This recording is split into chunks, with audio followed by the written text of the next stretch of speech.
నమస్కారం, నా పేరు రాంబాబు. మీరు చూస్తున్నారు 3R న్యూస్. ఎన్టీఆర్ జిల్లా కొండపల్లి హజరత్ సయ్యద్ షా బుఖారీ బాబా దర్గాను మైలవరం తెలుగుదేశం పార్టీ ఎమ్మెల్యే అభ్యర్థి వసంత వెంకట కృష్ణ ప్రసాద్ సందర్శించారు.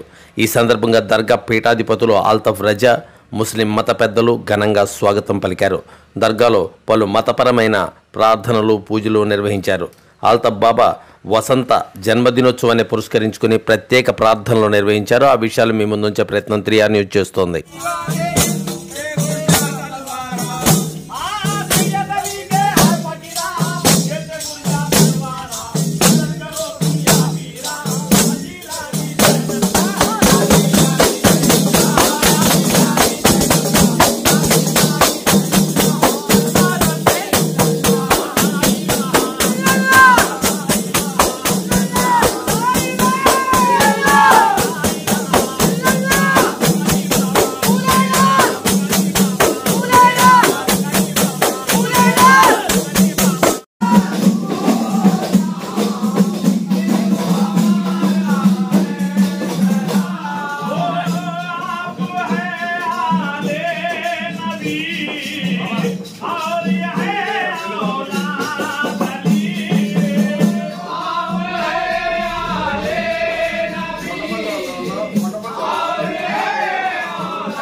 చాక్లెట్